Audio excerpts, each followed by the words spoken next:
So we already proved the Tomita's theorem in the case of a bicyclic vector. And now I would like to show the following thing. We had M in B of H, a von Neumann algebra, with psi naught in H, a bicyclic vector, and with the associated operators S and F. Let me recall that S is the closure of S restricted to M psi 0, and that S of x psi 0 is equal to x star psi 0 for x in M, and that F is equal to F restricted to M prime psi 0 closure, F of x prime psi 0, it's equal to x prime star psi 0 for x belonging to M. And what I want to show is the following thing, is that S is equal to F star. Up to now, we proved only this inclusion, that S is included in F star. So I want to show that S is equal to F star. And I want to say from the beginning that the proof contains some devices which will be used also after that. Namely, what we have to show? We have to show the following thing, that F star is included in S. That's the thing. So that we have to show that if psi is in the domain of F star, let me write also F star of psi is equal eta. What I have to show that there is a sequence xn in M such that xn psi 0 converges to psi, and xn star psi 0 converges to F star of psi. That means it's equal to eta. So this is what we have to prove. Good. Now, in order to do that, I will construct two operators, and this construction will be used again and again twice after that. Namely, I define an operator x naught with the domain of the operator M prime psi 0, which takes x prime psi 0 into x prime psi, psi being this vector which is given here, which is in H. And then a similar operator y naught defined again on M prime psi 0, taking x prime psi 0 into x prime eta in H.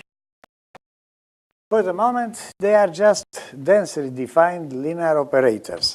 And what I want to show is, like in the case of operators S and F, what I like to show is that x naught is included in the adjoint of y naught, which will give us the possibility to define the operators x is x naught closure, and similarly the operator y naught closure. Okay, now to prove this thing, we have to prove the following thing, that for every alpha in the domain of psi naught and every beta in the domain of y naught, we have the following thing, that x naught alpha beta is equal to alpha, y naught, b. So they are linear operators, so you have here the usual manner to look at the adjoint. The adjoint comes in the other side. Sorry? Yeah. Exactly. I said, if I prove such a thing, then x naught is closable because it's contained in an adjoint, and then I will denote x and y, right? So then you can denote x by that. Because it will be exactly the same thing. Y naught will be included in x naught. It's just the same thing. Fine. Okay. Thank you, anyway. Okay. What means this? This means to show that for every A prime and B prime belonging to M prime, this accounts for alpha is equal A prime psi naught and beta is equal B prime psi naught. I should have the following thing. I should have that x naught times A prime psi naught times B prime psi naught. This should be equal, I have to show that, equal to A prime psi naught, Y naught, B prime psi naught. And now this is to be shown. Let's see, this is easy to be seen, namely x naught A prime psi naught times B prime psi naught. It's equal to, this is A prime psi times B prime psi naught. This is equal to psi A prime star B prime psi naught. Okay, it's equal to psi times, this is an adjoint. This is the adjoint of B prime star A prime, which adjoint accounts for F star. So this is F star of B prime star A prime psi naught, which is further equal to B prime A prime psi naught, B prime star. Yes, no, that's okay. I put the F in the other side. I'm sorry. Thank you. I will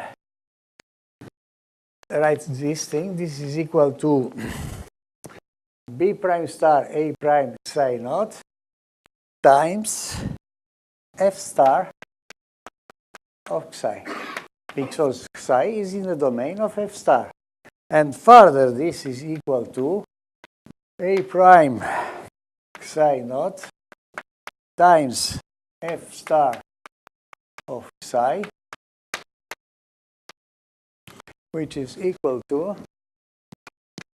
A prime psi naught times B prime eta. You missed the B prime on the... I missed the B prime in here. B prime star. Thank you, right?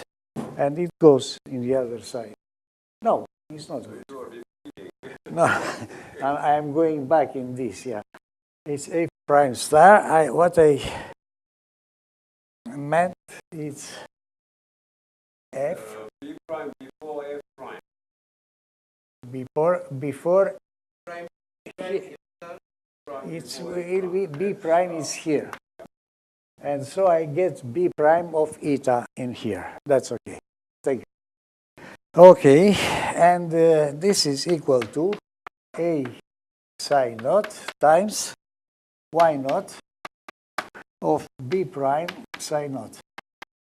That is exactly what we had to prove. And this means that indeed these operators do exist. what I will show more is that these operators are affiliated, so that x naught is affiliated. I will write like this, affiliated. Belongs, but doesn't belong, is affiliated to M. That means what I will show is that x naught commute with x prime. So if I have an element A prime psi naught, which is in the domain of x naught, then also x prime times this vector A prime psi naught, this is also in the domain of x naught, and this is equal to x prime A prime psi by the definition of x naught. And this means this is x prime, and this is just x naught of A prime psi 0. So indeed, the operator x naught commutes with the operators in the commutant of M, so that x naught is affiliated to M. Affiliated to M means eventually that the partial isometry from the polar decomposition belongs to M, and that all the spectral scale, the spectral, functional calculus with the absolute value of x naught belongs also to M. So It is for the closed operation. that's okay, but once you have this thing, then this implies also that x belongs to M. If x naught is affiliated to M, then also the closure is affiliated to M, which is the... Your combination of x naught being continuing a Here I checked just for x naught. This implies the fact that also the closure of x naught does the similar thing. I was just going to remark that the statement was the polar decomposition. Yeah. The polar part. The polar decomposition is valid only for closed operators, and what I said is that this operator belongs to M means that the polar part of the polar decomposition belongs to M, and also the functional calculus with the absolute value of x belongs to M. It's what we will use. I think what you need here, because the unbounded operator is involved, pre-closed, closure, and affiliation to the M. Yeah. But you should, what you want should do is to x naught precisely commute with unitary in M prime. Yes. And then u x naught, u prime x naught u prime star equal exactly x naught. That's okay. So the closure, That's because it's not okay. But this is enough to show this thing. Because you are talking about the unitary. So then you, all the spectral analysis is taken place within M. Yeah, of course. But what I say is that it is enough. In fact, one Neumann defines it like this, that x naught x prime contained in x prime x naught is enough for it. Yeah, it's enough for affiliation, this, because this implies what Professor Takesaki says, that for unitaries in the commutant, we have something like u prime x naught u prime star is equal to x naught. You get this thing from what I showed here, because you put instead of x prime, you put a unitary, and you get it immediately. Because if it is a unitary, you can take it from here and put it in front. So that's this is the same thing. Okay. Now, this operator belongs to M, so also the closure of x naught belongs to M. Belongs to M in this affiliation sense. Good. Now, what we have proved is the following thing. X of x naught is equal psi. And on the other side, y of psi naught, it's equal to eta. It's just the fact that I do exactly the same thing with y, and we get this thing. Y is affiliated to... Now, this is y is x star in here. Y is included in x star, so that x star of psi naught is equal to eta. Now, look at what we have to prove. What we have to prove is the following thing, that there are elements in M such that xn psi 0 goes to psi and xn star psi 0 goes to eta. Here I almost have this condition even stronger, but the operator x is unbounded. It's still affiliated to M. So that we have to go to the functional calculus to finish the argument. What is important for some other occasions and is the construction of the operator x affiliated to M. Okay, so this will be used in the following manner.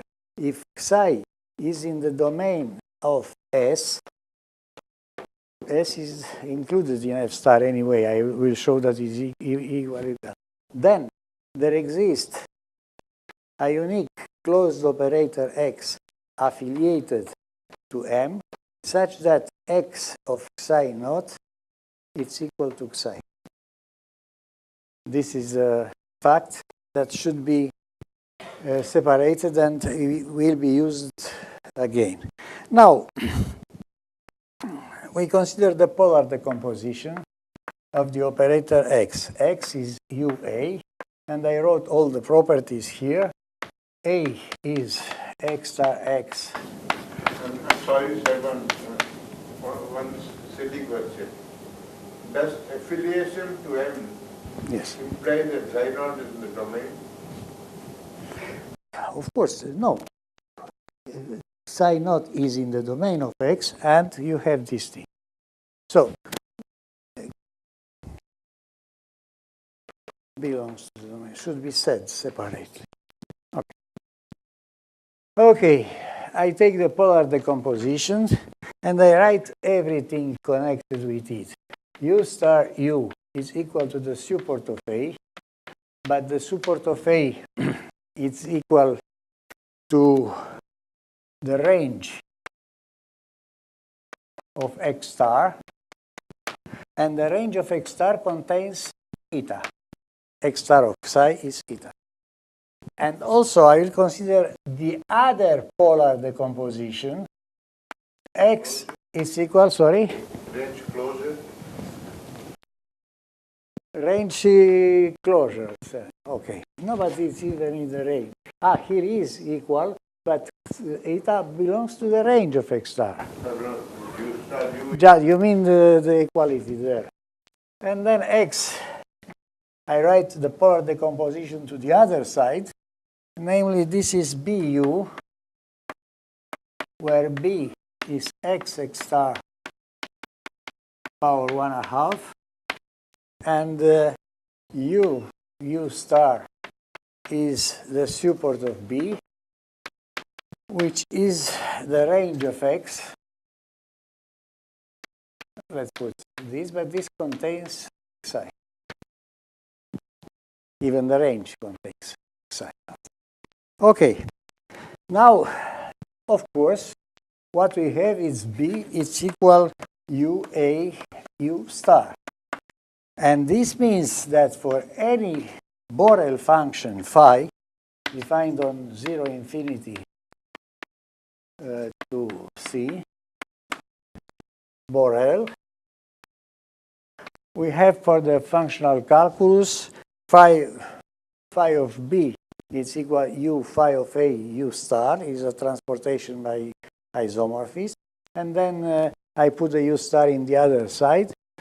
And what I get is that U phi of A is equal to phi of B U star.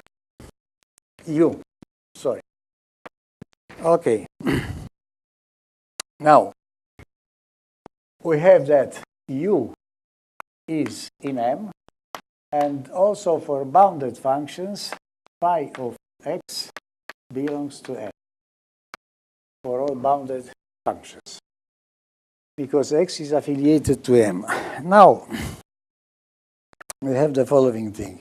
Let's take En is the characteristic function, the calculus, functional calculus of A, and let's put Fn, it's equal to the characteristic function 1 over n of B.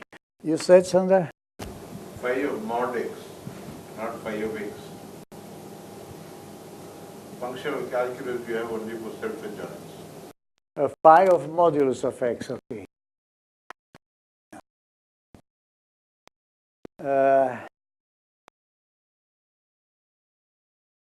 Okay. What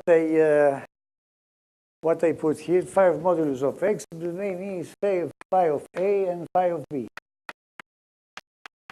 Both of them. Thanks. I take the spectral projections here, and now, because psi naught belongs to the domain of x,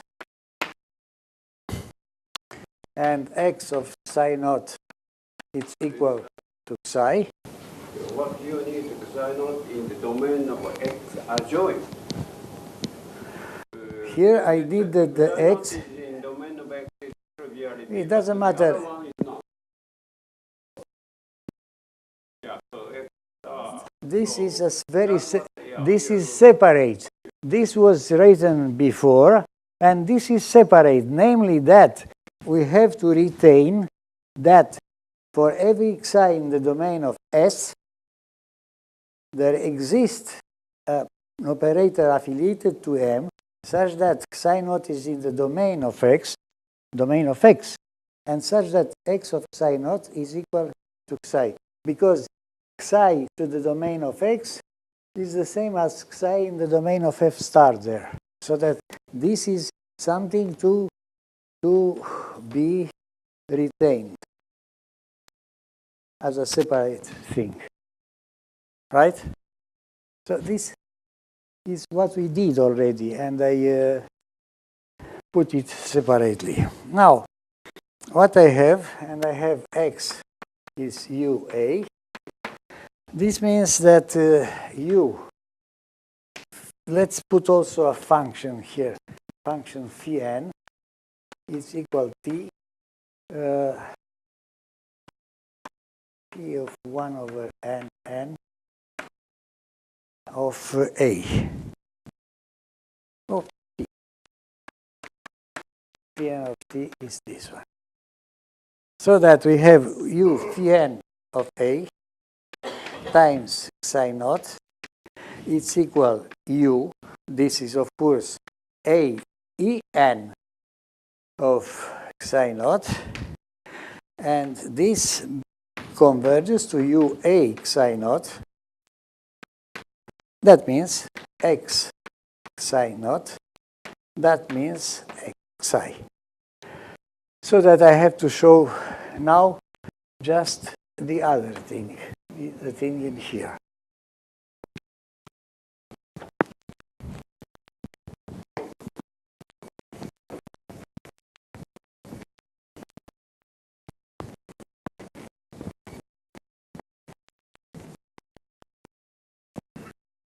Okay, I have also that psi naught belongs to the domain of x star, and x star of psi naught is equal eta, and also x star is equal to u star b from that relation there. And so we have the following thing, u phi n of A star. Notice that u phi n of A is the same as the u phi n of A in here. So it's the same xn, but star. U phi n of star of psi naught, it's equal to phi n of A u star of psi naught, it's equal to u star phi n of B psi naught. I already noticed that phi n of B is u phi n of A u star, and I use it now. Okay, it's equal to u star B Fn, of course, psi naught, and this converges to u star B psi naught, which is equal to x star psi 0, which is theta. And so the proof is complete. Okay, I think that this conclusion that S star S is equal to F star is a conclusion which takes place only in the bicyclic case. In the general case, F is defined with the right associated right Hilbert algebra, and I don't think there is this equality. But here we have it. Okay. Now, we have solved that S is equal to F star. I will need also another lemma, which I will state now without, for the moment, without a justification. Okay. You have N included in M, included in B of H, von Neumann algebras, and you have that psi naught in H is bicyclic for both M and N. You assume also that the S operator associated to N and to this bicyclic vector is equal to the S operator of M associated to the same bicyclic vector. What follows then is that N is equal to M. And let's prove. Let's prove this thing. We take an X belonging to M. And what I need to show is that X belongs to N. Okay, then look at the vector psi is equal X psi naught, which is in the domain of Sm. But it is also, that means, in the domain of Sn, because this equality. So that by the preceding argument, which I put separately, it follows that there exists a closed linear operator, closed X, which is affiliated to N, such that we have X of Y prime psi naught is equal to X prime X, Y prime psi naught is Y prime psi, and psi was equal to X psi naught. That means is Y prime X psi naught, which is X of Y prime psi naught. So this guy here and this guy here is the same. Because X is small x is bounded and capital X is closed, from here it follows that capital X is equal to X.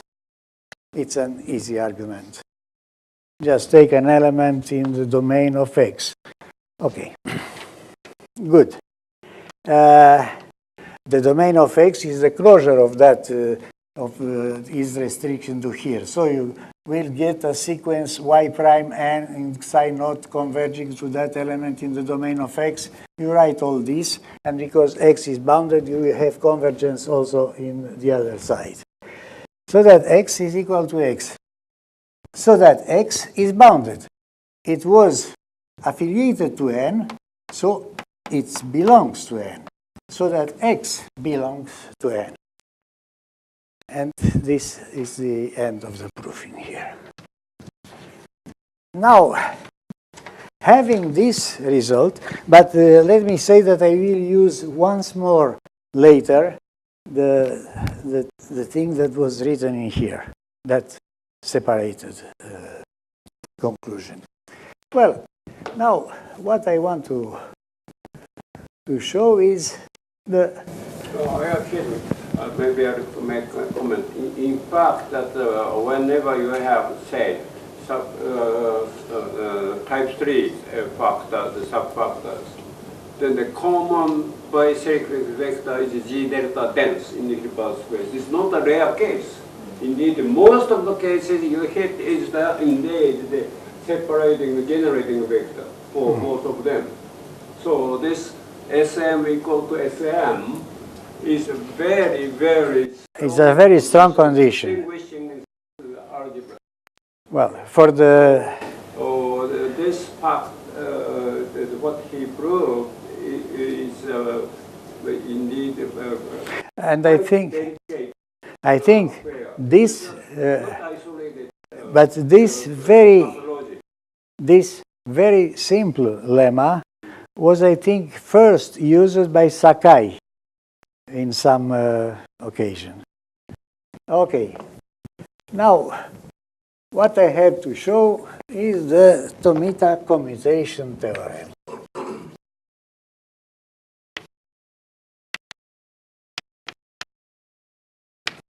We have M1 in B of H1, M2 in B of H2,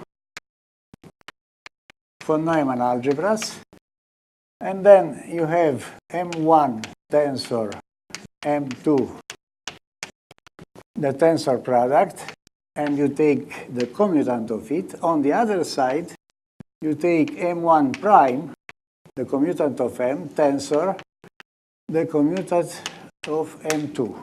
This inclusion is obvious. It's at the level of the algebraic tensor product first, and then by closure. So that if I take the closure in here, this inclusion is obvious. So what I have to say, this is the commutation theorem of Tomita, that we have here equality. And this was a long-standing open problem.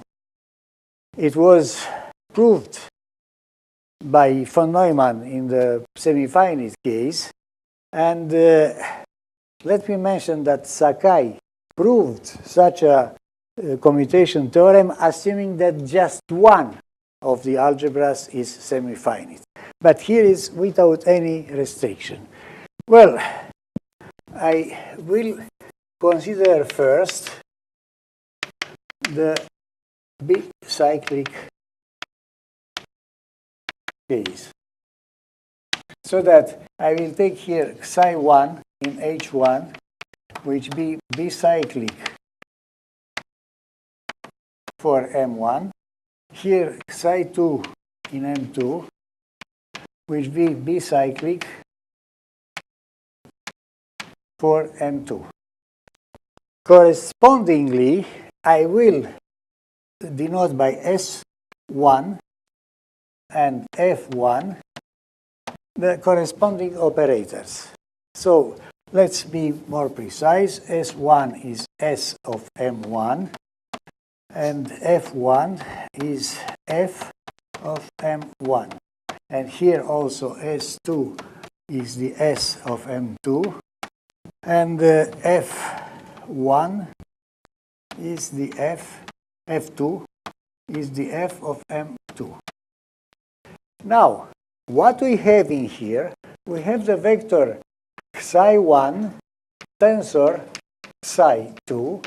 Let me baptize it psi.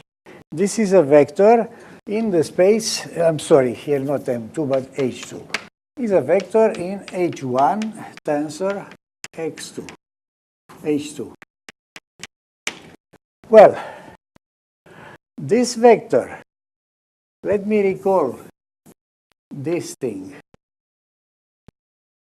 that this vector is, of course, cyclic for M1 tensor. So this is cyclic for M1 tensor M2 and also for M1 prime tensor M2 prime. But if it is cyclic for this thing you see here is less than this one, it will be cyclic for M1 tensor M2 prime.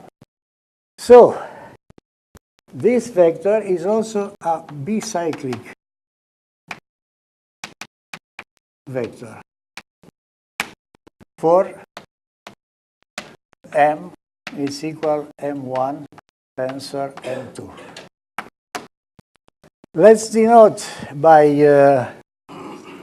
S the operator S associated to M1 tensor M2 and to this bicyclic vector in here. Okay. One thing which is very easy to see, you have so X tensor Y star is equal to X star tensor Y star. And because of this, it's very easy to see that this guy here is SM1 tensor SM2. Of course, the closure. Good. This is on one side. On the other side, we have also that the f of M it's equal to the f of M, as was M here. The f of M is f of M1 tensor f of M2 in the same manner. Good. Now, there is a well-known theorem in the operator theory for closed operators. Namely, if you have two closed operators, T1 tensor T2, two closed operators, and you take the adjoint, this is T1 adjoint tensor T2 adjoint. And this is a capital thing that appears here and in all the proofs of the commutation theorem. So that what I put here is S of M1 tensor S of M2 is equal to the adjoint of this times the adjoint of this. So it's f of M1 tensor f of M2. Excuse me, Serban, I have a little doubt. Your notation. S1 tensor bar S2 you've written. SM1. Yeah, this equality, yeah. No, on the right side, do you mean the closure? Of course. I mean the closure. The closure of the algebraic tensor product. Here also is the closure. Of course, in all situations, I mean the closure. Yeah, you have this small line which is put before here, which means closure of it, of course. Okay, and this thing is SM1 prime Of course, the F operator for M1 is the S operator for the commutant. Tensor, the S operator for M2 prime. Okay. And on the other hand, this operator here is S of M1 tensor M2.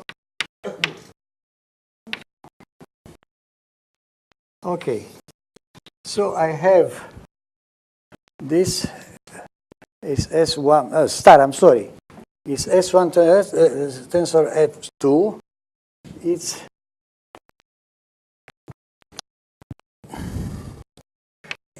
is the S operator for M prime tensor M2. And you have here this is equal to this thing here. Ah, I see, it's the same. S of M1 prime tensor M2 prime. Okay. And on the other hand, this was, I'm sorry, this was S of M1 tensor M2 star. That means this was the F of M1 tensor M2. That means the S operator for M1 tensor M2 prime.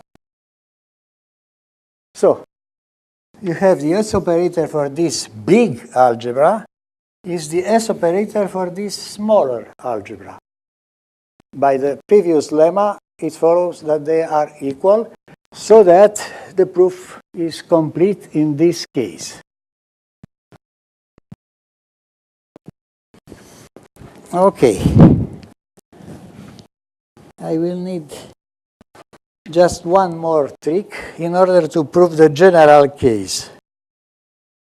Okay.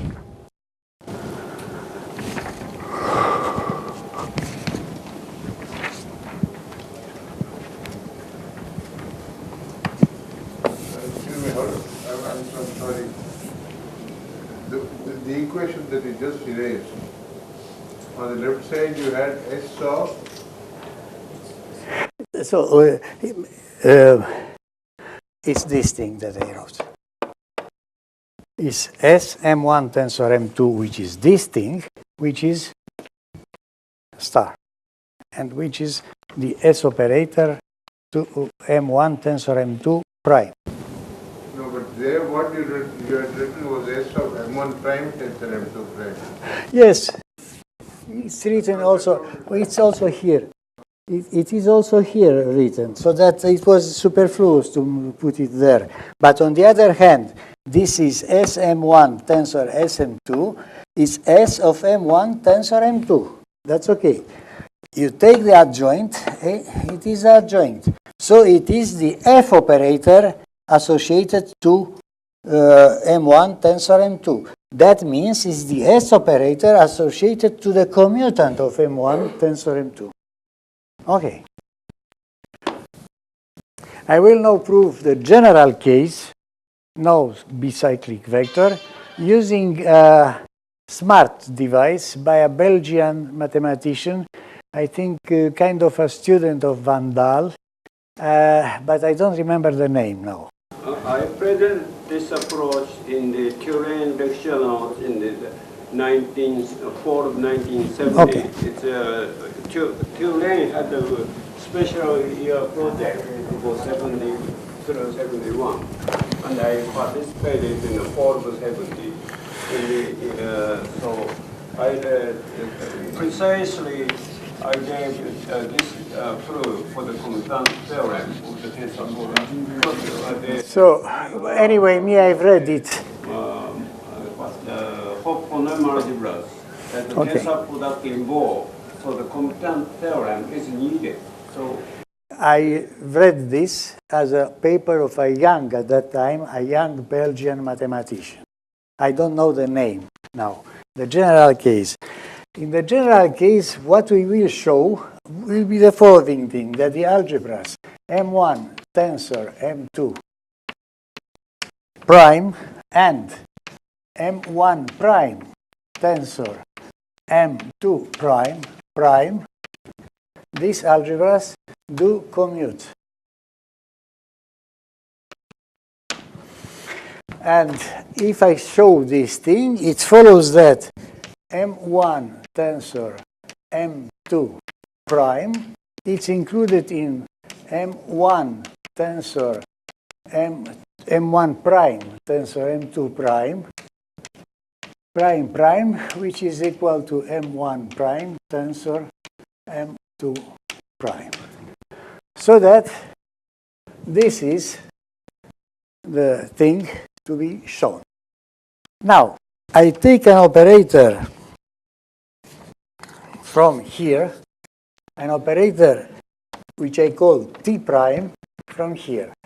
And I take an operator which I call T from here.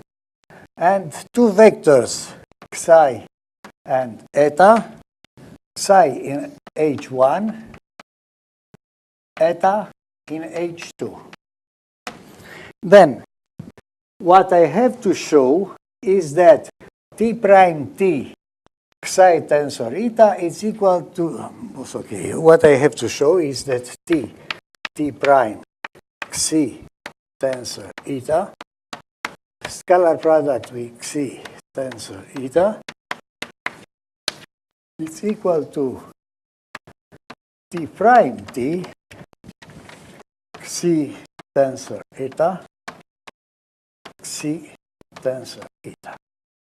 If I show this thing, then T prime, T prime, and T prime T will be equal because this is a total set in the Hilbert space tensor products.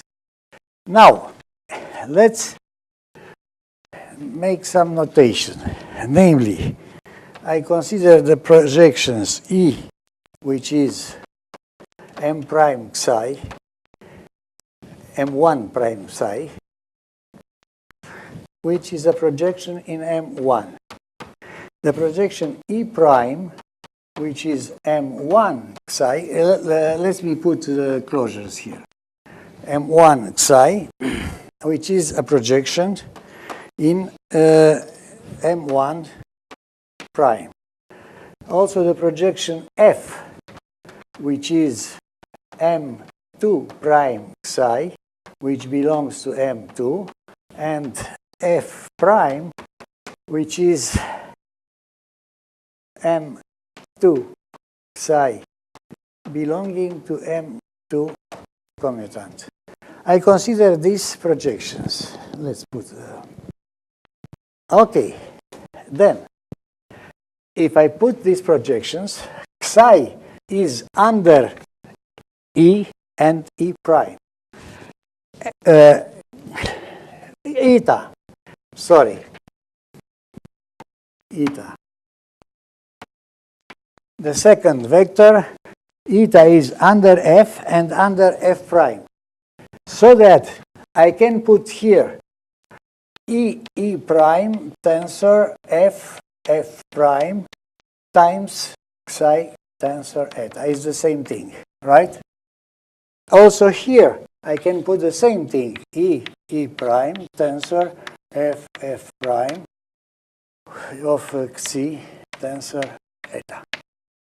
So now, this thing in here will come here before T prime and before T prime T in a manner that will, yes, of course, it will come before just by adjunction. And also a similar thing will happen here. So that what we have to consider these two things. We have E tensor F. I will miss to put a bar here. E tensor F, E prime tensor F prime. Okay. You have T prime. Again, E tensor F, E prime tensor F prime. This is applied to psi tensor eta and this scalar product with psi tensor eta. Okay, in the other side, what you have, it is the following thing. This is the same as the square of it, right? So I leave one of them in here, and the other side, the other one I will put on the other side of t because they commute. The same thing I will be done here. This guy is equal to its square, and one of them I move it in here, right? Okay, so that what you get then, you get E prime tensor F prime T. Inside you have again E prime tensor F prime times again E prime tensor F prime, sorry, T prime. No, not yet. Here I put the T prime. It doesn't matter, I repeat it. I repeat it because they are projections. Okay, so that this is T prime, E prime, tensor F prime. And the problem is the commutation of these two operators, of course, under psi tensor eta times psi tensor eta. But now, let's look.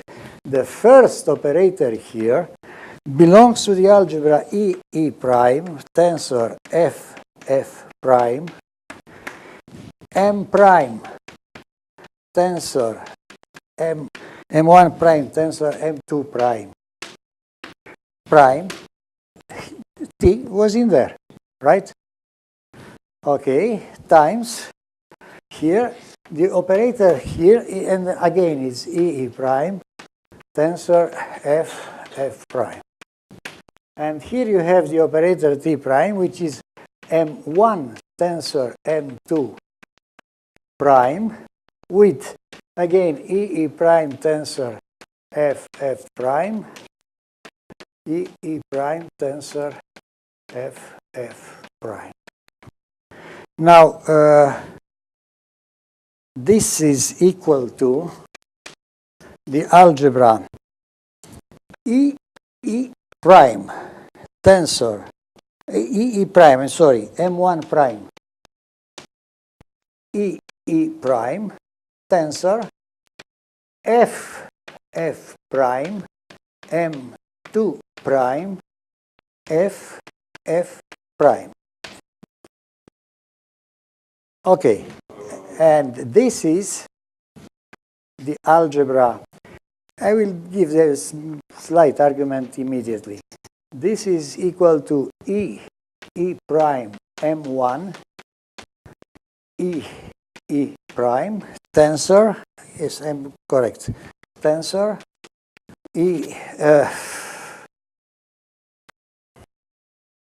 M1 E prime is correct, tensor F prime M2 is correct, F prime F, and all this is the commutant. Now, you see, these equalities here are elementary equalities for the operation of induction, reduction, and tensor product, so that this is obvious in here. And what you have in here is that you have an operator, this one, which belongs to this algebra, and an operator which belongs to this algebra here. Now, these two algebras, this one, I mean this algebra here, is an algebra having a bicyclic vector.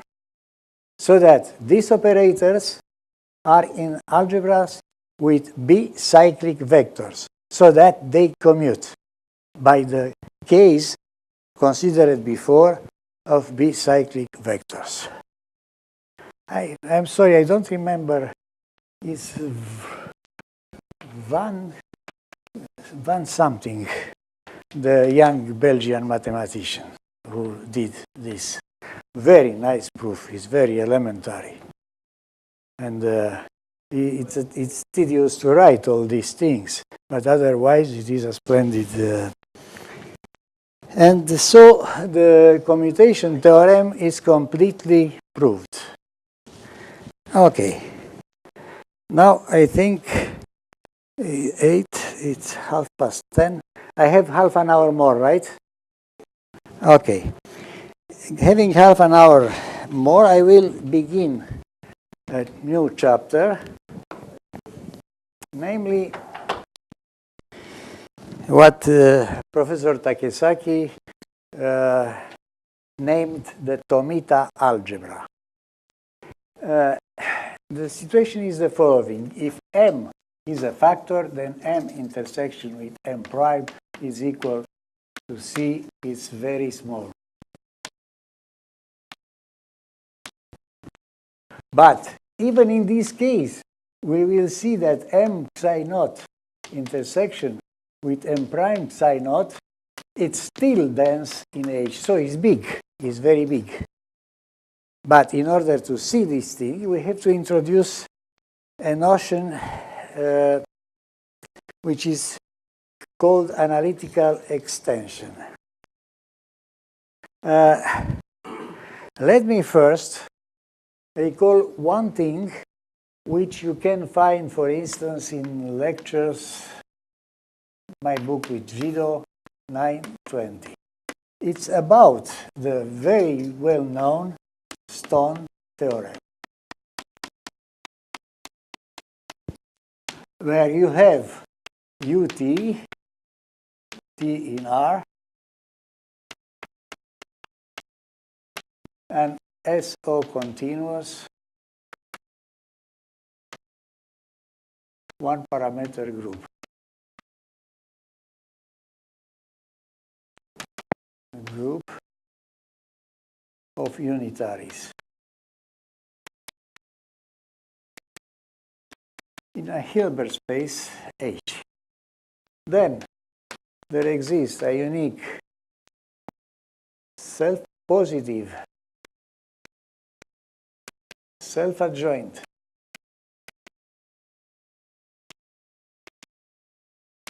and non-singular operator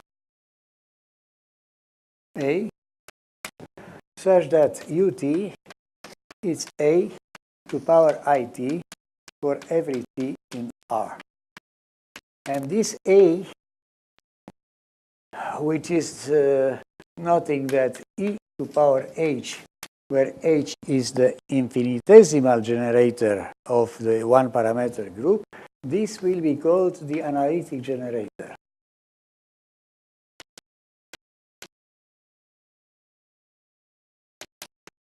Of the one parameter unitary group. Okay. Now, I don't want to prove it, but I want just to say what is A. What is the operator A? The domain of the operator A is the set of psi in H such that the map it is going to ut of psi has an analytic extension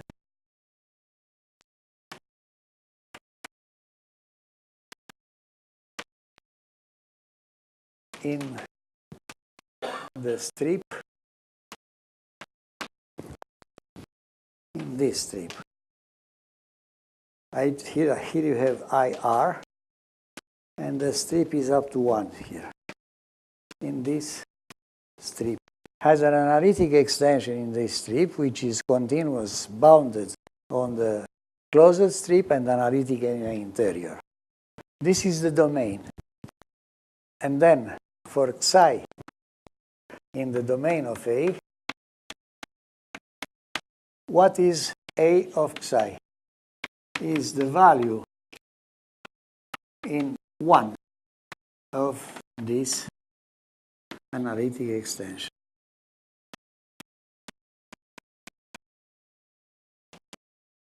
The direct proof of this is as easy as the traditional proof with the infinitesimal generator. But for most of the things we will use here, we will use this form of the Stone theorem. And I repeat, you can have it in this. Fine. Now, with this thing pointed out,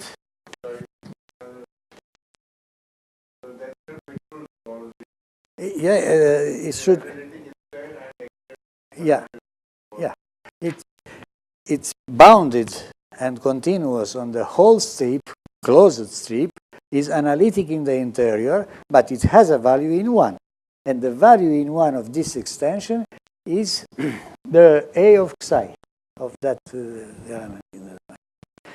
So that I consider again only the case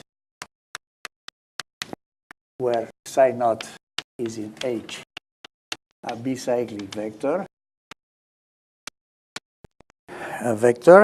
and let me denote by phi the vector states omega psi naught.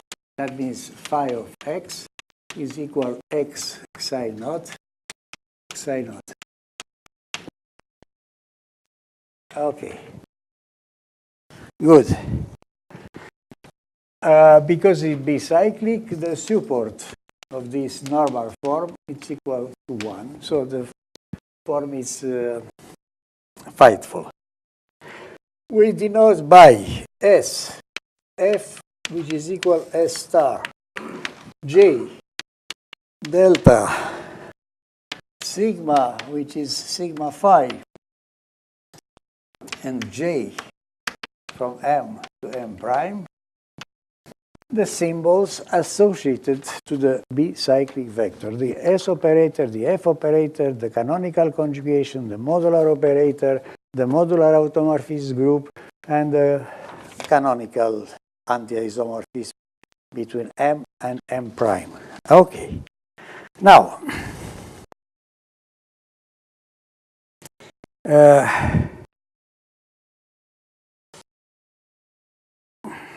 let's put something even more precise than this, that in general psi eta belongs to the graph of delta to power alpha, alpha being a complex number, if and only if the mapping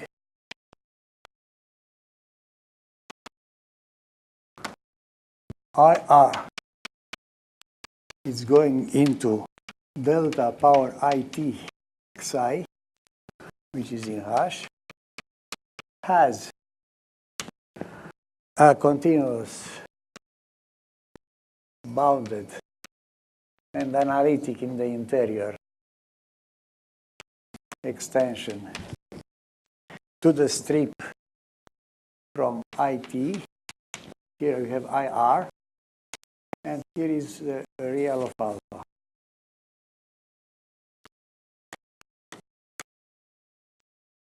And say here is alpha. And then delta alpha of psi, that means eta, it's equal to the value of the extension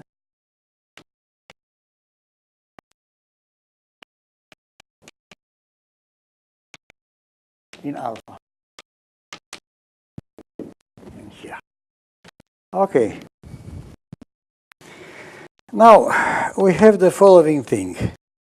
Sigma t. Sigma t is sigma associated to the vector psi naught. Sigma t of an element A let me first define another notion, and namely, I will say that an element A of M is analytic. Sorry? Alpha is real. Alpha is real. No. Alpha is a complex number. I thought you said I alpha. Oh. No, I mean, you have here IT, which is delta to the power IT, to C, and alpha is just a complex number. Okay.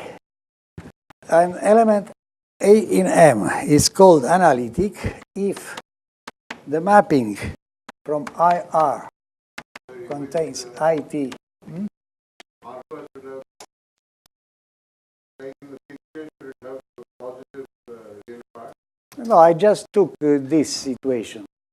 I just took the situation. You can see exactly the same situation to the left. That's nothing.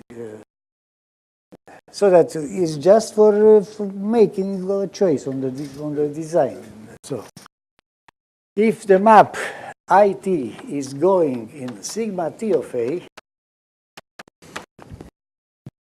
which is in M, has an analytic extension.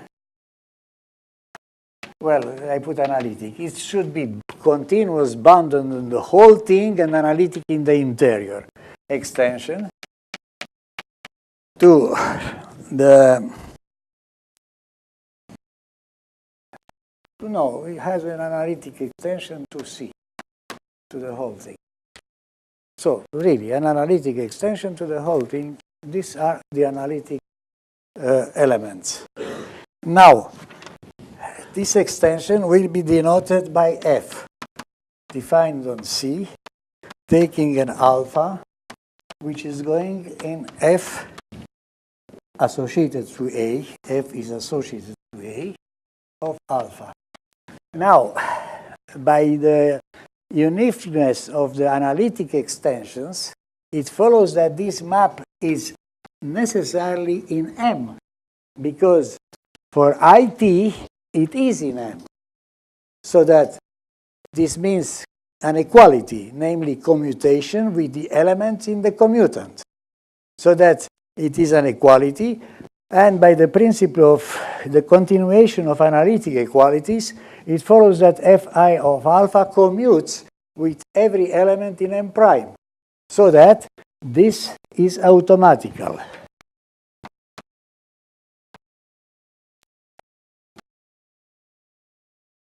Okay. What we will write in order to be in agreement with the notation sigma t, which refers to IT. So the map, this was. So that I will define sigma alpha of A will be the value of this extension in minus I alpha. So that sigma T of A is F alpha of minus I times T. That means T. Right? Okay. And if I put it the other way, Fa of alpha, it's equal to sigma minus I alpha of A. So these are just notations. And now, let me go to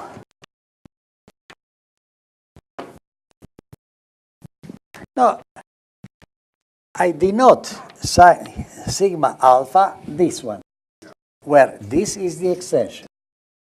From this notation follows this notation, this equality. Of course, sigma minus I alpha of A is F of minus I times minus I alpha, well, is I square alpha, which is F of alpha. But you want sigma T of A to be F alpha, right? No, I want to be, what, this thing? You mean this one? No, I mean is an extension of IT going to sigma t at A. Yes. Right? Yeah. But from the notation, and this is an extension, F alpha is the extension of that function, right? Where?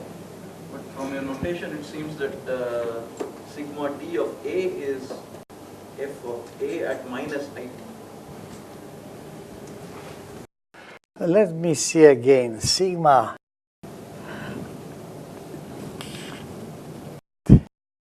If I put here sigma IT, look, sigma IT. No, the notation is correct. It agrees with the one. Sigma IT of A, sigma T of A, I'm sorry, it's equal to, this here. F in minus I times IT, it's equal sigma T of, no, I don't think there is any, it's okay. The notation is so made in order to have this thing correct. That's all. It's nothing else. Okay, now we have the following obvious equality. Sigma t delta power IT sigma t of A. For A, an analytic element. I will denote by A the set of analytic elements. For A, an analytic element, I have sigma t of A delta power IT of psi. It's equal to delta power IT A, of course, psi. Right. We have this thing because sigma t of A is delta power IT A delta power minus IT, which cancels with this, and we remain with delta power IT of A. Okay, now extend this equality analytically. And what you get the following thing. You get that if A is analytic, and if psi belongs to the domain of delta to power alpha, then also A psi belongs to the domain of delta to power alpha, and delta to power alpha of A psi, it's equal to sigma minus I alpha of A delta to power alpha of psi. Okay, that's obvious. It is just the analytic continuation for delta to power alpha, as I wrote before, and for sigma minus I alpha or A. Okay, now from this, it follows the following thing, that sigma minus I alpha of A is the closure of the following operator, delta to power alpha, A delta to power minus alpha, restricted to the domain of delta of minus alpha, and closure. Well, at the formal level, this is obvious, right? Formally. We have to give a proof for that. Well, I will not give this proof because it is just operator theory, but I send you to lectures 924. It is an elementary proof eventually, but it would be too long to be reproduced here. So that essentially, what is this? Is the operator delta to power alpha A delta to power minus alpha. Of course, closed when restricted. You see, from this, it means that if you have an element in the domain of delta to power minus alpha, then delta power minus alpha of this element, A of it, belongs to the domain of alpha. and you have this equality. We will use freely this equality, and in most of the cases, we will be enough glad with saying that this one is delta alpha A power delta power minus alpha. Of course, with closure and everything. In the 10 minutes I have, I will just state the result, which is the following proposition. Namely, A is a W dense. I repeat you that W means the natural topology on a von Neumann algebra is what is in other textbooks denoted by sigma weak topology. It's V dense subalgebra, star subalgebra of M. And A psi naught is included, of course, in M psi naught, but is included also in M prime psi naught, and is included also in the domains of all operators delta to power alpha. Moreover, delta to power alpha restricted to A psi naught and closure is the whole operator delta to power alpha. So, in particular, S restricted to A psi naught is equal to S, and S star, just for symmetry, psi naught is equal to S star. And okay, this algebra A, maybe A psi naught, will be called, it was called by Professor Takesaki, it was called the Tomita algebra.